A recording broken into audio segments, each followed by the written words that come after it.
Hello friends, welcome to YouTube channel being engineer. तो दोस्तों, हमने इसके पहले आर्चेस देखा था, आर्चेस का इंट्रोडक्शन देखा और उसकी जो भी टेक्निकल टर्म्स होती है जो आपको एग्जाम में पूछी जाती है, हमने उसे प्रॉपरली देख लिया, स्टडी कर लिया। ठीक है, तो हम नेक्स्ट पॉइंट देखेंगे कि फेलियर ऑफ एन आर्च। ठीक है, तो दोस्तों एक पॉइंट जो सबसे इम्पॉर्टेंट है कि every element of N arch remains in compression. ठीक है, तो आपने याद रखना है कि एलिमेंट्स जो होते हैं, जितने भी एलिमेंट्स हमने देखे हैं आर्चेस के, वो सब के सब कॉम्प्रेशन में ही होते हैं। ठीक है, then arches are failed due to first one is your crushing of the masonry, then sliding of wires, rotation of some joints about the edge, and uneven settlement of an abutment or pier। Okay, जो major cause थे दोस्तों जिसकी वजह से आपका arch fail हो सकता है, तो सबसे पहला है क्रशिंग ऑफ मैसोनरी। ठीक है, जो आपने वेज शेप ब्लॉक इस्तेमाल किए हैं वो आपको क्लास 1 अच्छी तरह से with proper compressive strength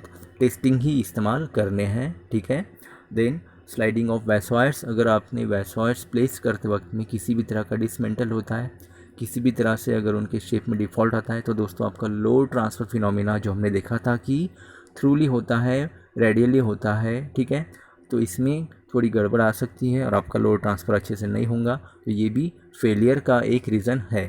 then है आपका rotation of some joints about an edge. ठीक है, तो हमने देखा था कि आपका जो अब्यूटमेंट है, आपका जो वैसवायर रेस्ट करता है, ठीक है, तो इन दोनों के बीच में आपको अच्छी तरह से एंगल प्रोवाइड करना होता है, सीटिंग एंगल प्रोवाइड करना होता है। ठीक है, तो अगर आप वहाँ पर में थोड़ी भी गड़बड़ करते हो तो आपका रोटेशन ऑफ जॉइंट्स हो जाएगा और इसकी वजह से भी क्या होता है, आपका फेलियर हो सकता है। और उसके बाद नेक्स्ट है आपका दोस्तों अनइवन सेटलमेंट ऑफ एन अब्यूटमेंट और पायर। ठीक है, तो अब्यूटमेंट और पायर कंस्ट्रक्शन के वक्त में भी अगर किसी भी तरह का सेटलमेंट होता है सॉइल का, ठीक है, हमने देखा था कि अब्यूटमेंट कहाँ देते हैं, एंड्स पर, और पायर्स का देते हैं जब भी आपका रिवर बीच में आता है।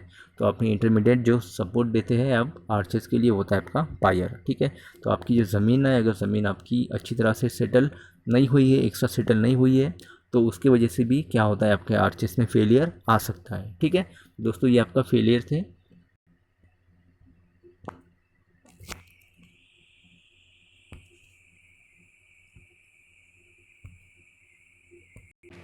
तो नेक्स्ट हम देखने वाले क्लासिफिकेशन ऑफ आर्चेस। ठीक है, तो देखने कि classification of arches, an arch may be classified according to their material of construction and workmanship, shape of curve form by their soffit and intrados, and number of centres. ठीक है, तो दोस्तों हम 3 तरह से क्लासिफिकेशन ऑफ आर्चेस को study करने वाले हैं।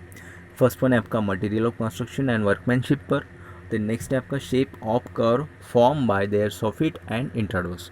ठीक है, तो जो भी आपका शेप ऑफ कर्व होगा आर्चेस का, उसके ऊपर एक क्लासिफिकेशन हम डिपेंड करता है। और उसके बाद हम देखेंगे नंबर ऑफ सेंटर्स पर। हमें पता है आर्चेस क्या होता है, सेमी सर्कल, तो आप जितने ज़्यादा सेमी सर्कल्स देते हो उतना ही सेंटर्स बढ़ता जाएगा, तो उस पर भी आपका क्लासिफिकेशन डिपेंड करेगा। ठीक है, तो सबसे पहले हम देखने वाले हैं मटेरियल पर। ठीक है, तो classification based on material and workmanship. तो दोस्तों सबसे पहले हमें पता है कि ब्रिक्स बहुत ही नॉर्मली इस्तेमाल करते हैं हम आर्चेस कंस्ट्रक्शन के लिए। तो ब्रिक्स में कौन से पढ़ेंगे दोस्तों, हम देखने वाले rough brick arches, x brick arches and gauge brick arches. ठीक है दोस्तों, तो 3 आर्चेस पढ़ेंगे हम। उसके बाद हमें पता है कि स्टोन से भी हम आर्चेस बना सकते हैं, तो स्टोन में हम देखने वाले रब्बल आर्चेस एंड एशलर आर्चेस। अब दोस्तों रब्बल एंड एशलर का दोनों का डिफरेंस तो आपको अच्छे से पता ही है, हमने अच्छे से पढ़ लिया है। अगर आपको वो लेक्चर याद नहीं है तो आप रिवाइज कर सकते हो। ठीक है, देन गेज आर्चेस। ठीक है, तो गेज आर्चेस में दोस्तों क्या होगा कि आप मोटार या फिर आरसीसी से इसे कंस्ट्रक्ट करोगे। तो यहाँ पर आपका precast concrete block arches and monolithic concrete arches. ठीक है, तो हम देखने वाले हैं सबसे पहले ब्रिक आर्चेस। ठीक है, तो दोस्तों ब्रिक आर्चेस में है रफ ब्रिक आर्चेस। अब नाम में दोस्तों रफ ब्रिक आर्चेस है, तो देखेंगे कि this arches are built with ordinary bricks which are not in wedge shape, also known as relieving arches, made up of rectangular brick that are not cut into wedge shape.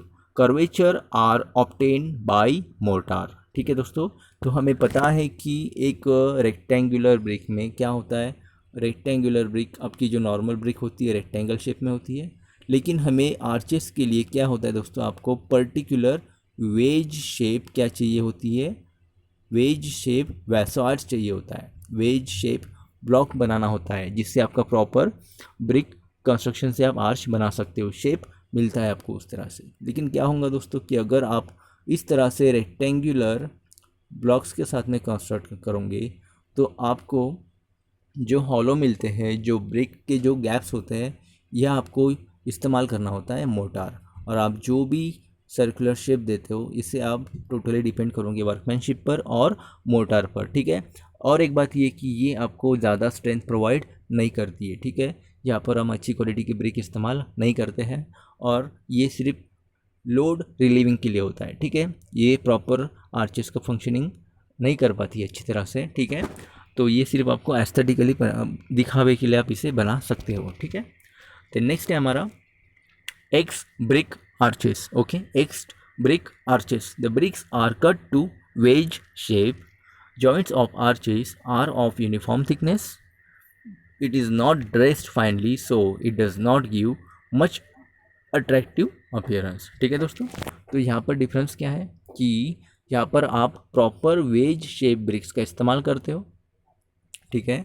और आपके जो joints होते हैं arches के, उनका भी uniform thickness होता है। आपको पिक्चर दिख रही है दोस्तों, तो आपके जो ब्लॉक्स है वो वेज शेप है। लेकिन इसमें एक ये बात है कि दोस्तों यहाँ पर आप वेल ड्रेस स्टोन्स का इस्तेमाल वेल ड्रेस नहीं करते हो, ठीक है। तो अपीयरेंस इतना अच्छा भी नहीं आता है इसका, ठीक है।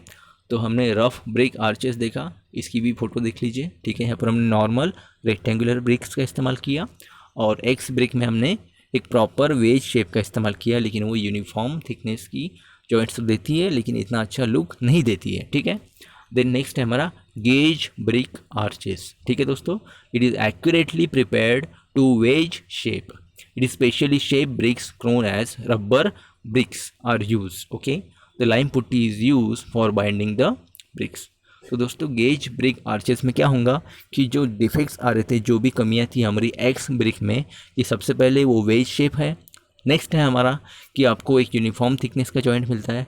और थर्ड वन है कि ये प्रॉपर तरह से क्या किया है, हमने इसे ड्रेस किया, इसे प्रॉपर तरह से हमने वेज शेप बनाया है, ठीक है दोस्तों। तो ये हमारे 3 टाइप्स थे, कौन से रफ ब्रिक आर्च, नेक्स्ट है x brick arch and third is gauge brick arches, ठीक है।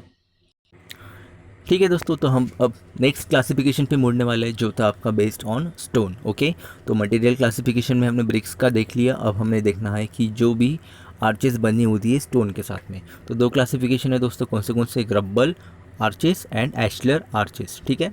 तो हम देखेंगे कि it is made of rubble stone. दोस्तों रब्बल स्टोन हमें पता है कि जो क्वेरी ड्रेसिंग होती है, हम जो क्वेरी साइड से स्टोन बुलाते हैं वही आप इस्तेमाल करते हो ऑन साइड पर, उसे थोड़ी बहुत ड्रेसिंग हैमर ड्रेसिंग के साथ में, ठीक है। तो हैमर ड्रेस जो स्टोन होंगे आपके वो होते हैं रब्बल स्टोन, तो विच आर हैमर ड्रेस्ड रफली to the shape and size of facets of the arch and fix in the cement mortar. The arches are use for small span up to 1 metre, ठीक है दोस्तों।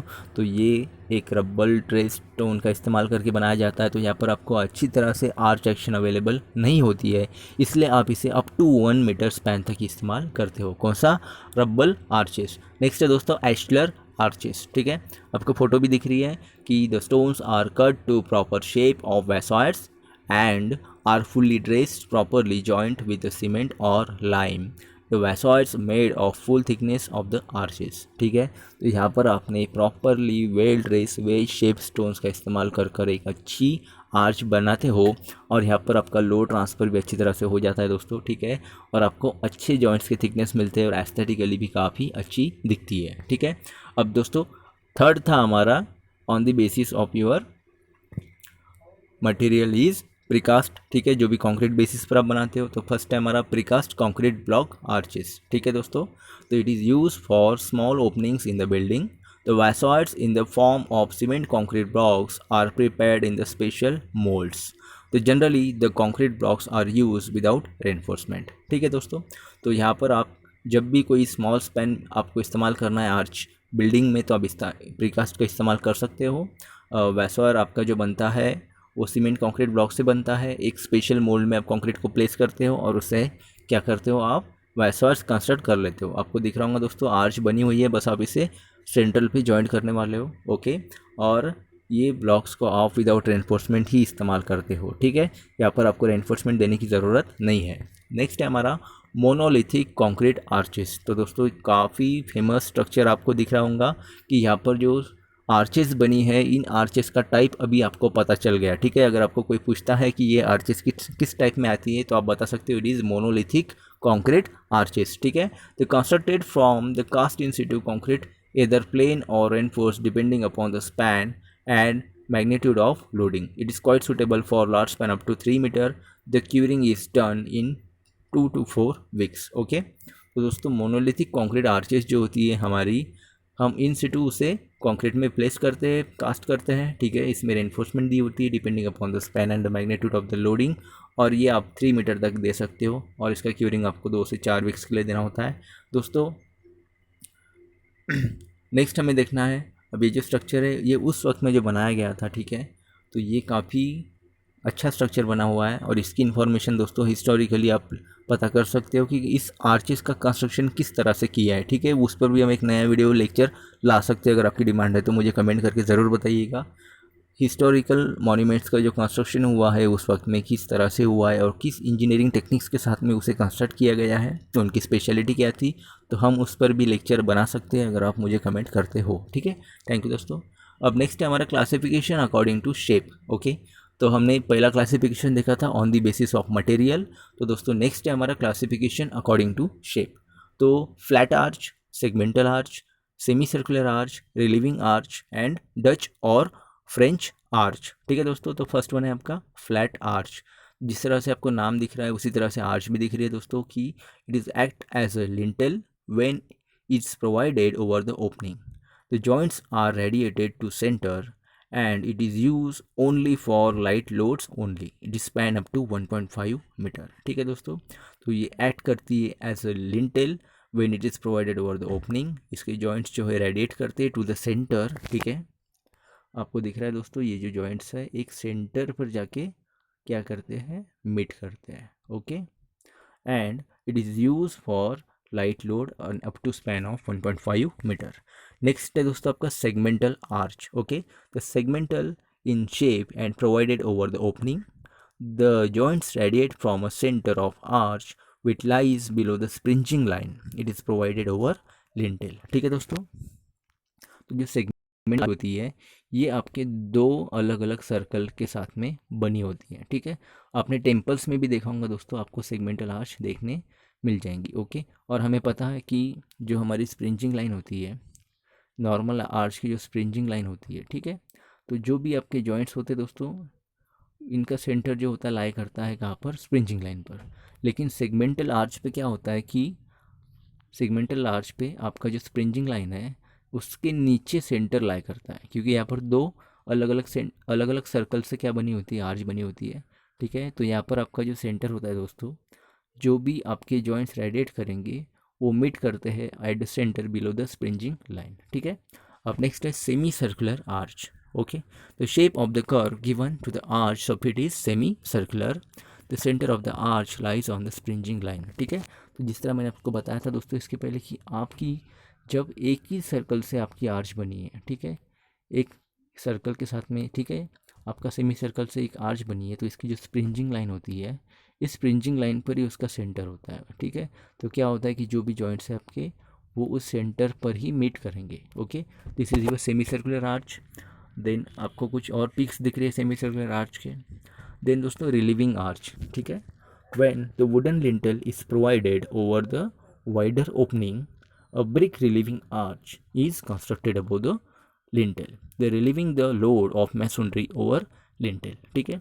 तो दोस्तों जिस तरह से नाम सजेस्ट कर रहा है कि जब भी आप वुडन लिंटल प्रोवाइड करते हो वाइडर ओपनिंग पर, तो वहाँ पर उसके सेफ्टी पर्पस आप क्या करते हो, एक रिलीविंग आर्च देते हो। उससे क्या होता है दोस्तों कि उस लिंटल पर उतना लोड नहीं आता है, और वो लोड आपके रिलीविंग आर्च के थ्रू सेफली वॉल और कॉलम से आपके फुटिंग पर ट्रांसफ़र हो जाता है, ठीक है। नेक्स्ट है हमारा डच और फ्रेंच आर्च, ठीक है। तो दोस्तों आपको डायग्राम भी दिख रही है। It is similar to flat arch in design but differs in the shape and the method of construction. It is suitable for small openings. तो दोस्तों हमने फ्लैट आर्च देखा था, ठीक है। आपको याद नहीं है तो दिखा दूँ, ये आपका फ्लैट आर्च था और ये है आपका डच और फ्रेंच आर्च, ठीक है। तो ये कंस्ट्रक्शन में और शेप में डिफ़र करता है, ठीक है, और ये सूटेबल होता है फॉर स्मॉल ओपनिंग्स के लिए, ठीक है। तो हमारा नेक्स्ट टॉपिक है classification based on number of centres. तो दोस्तों हमारी कितने सेंटर्स पर डिपेंड करता है, 1 centred arch, 2 centred, 3 centred, 4 and 5 centred, ठीक है। तो 1 सेंटर्ड आर्च हम देखने वाले हैं दोस्तों, it is segmental semi circular flat arch come under this category, ठीक है। तो अगर आपको पूछते हैं दोस्तों कि segmental arch, semi circular arch, flat arch, it is comes under 1 centred arch, ठीक है। ये सभी हमने देखा था इसके पहले, तो आपको अब पता चल गया कि this is your also comes under one centered arch classification, ठीक है। Sometimes a perfectly circular arch, it is known as bull's eye arch provided for circular window, okay। तो ये दोस्तों कुछ टाइप्स थे 1 centered arch के। उसके बाद है 2 centered arch। तो दोस्तों pointed semi elliptical arches come under this category, okay. तो जो भी पॉइंटेड आर्च होंगी या सेमी इलिप्टिकल आर्च होंगी, ये आपकी होंगी 2 centered आर्च। अब पॉइंटेड आर्च क्या होता है, ठीक है, इस तरह से आपने आर्चेस देखे होंगे टेम्पल पर, तो ये होता है आपका 2 सेंटर्ड आर्च में। या फिर आपकी इलिप्टिकल जो आर्चेस होंगी, ठीक है, जो भी इलिप्टिकल आर्चेस होती है वो भी आपकी 2 सेंटर्ड आर्च होती है, ठीक है। इसके भी अलग अलग 2 सेंटर होते हैं, okay. Then 3 centred arch, elliptical arches come under this category, okay. तो दोस्तों यहाँ पर आपको दिख रहा होगा कि 3 सेंटर दिए हैं, आपको डायग्राम दिख रही होंगी कि आपके इस कर्व के लिए एक सेंटर है, इस कर्व के लिए दूसरा सेंटर है, और आपकी जो रिमेनिंग जो सेंटर की कर्व है, ठीक है, इसके लिए थर्ड सेंटर है, ओके। तो आपको दिख रहे हैं this is your first centre, ठीक है, इस कर्व के लिए आपका फर्स्ट सेंटर, इसके लिए आपका सेकंड सेंटर, और इसके लिए आपके थर्ड सेंटर है, ठीक है, okay. Then 4 centered arch, it has a 4 centers। Venetian arch is a typical example of this type, ठीक है। तो दोस्तों आपको अगर 4 सेंटर्ड आर्च के बारे में पूछते हैं तो कौन सी आर्च होती है दोस्तों, वो this is your Venetian arch is a typical example, okay. तो वेनेटियन आर्च का शेप क्या है दोस्तों, this is your Venetian arch, okay. आपको दिख रहा होगा this is your Venetian arch, okay. तो आपने याद रखना है। देन आपका 5 सेंटर्ड आर्च क्या होता है, this is the type of arch having the 5 centres, it gives good semi elliptical shape, okay. तो दोस्तों हमने अभी सभी कुछ अच्छी तरह से पढ़ लिया है, ओके। होप आपको ये लेक्चर अच्छा लगा होगा। अगर आपको कोई क्वेरी है तो कमेंट कीजिएगा, ठीक है। अगर आपको लेक्चर अच्छा लगता है तो लाइक कीजिए, कमेंट कीजिएगा और हमारे अपने दोस्तों के साथ में शेयर ज़रूर कीजिएगा। Thank you friends.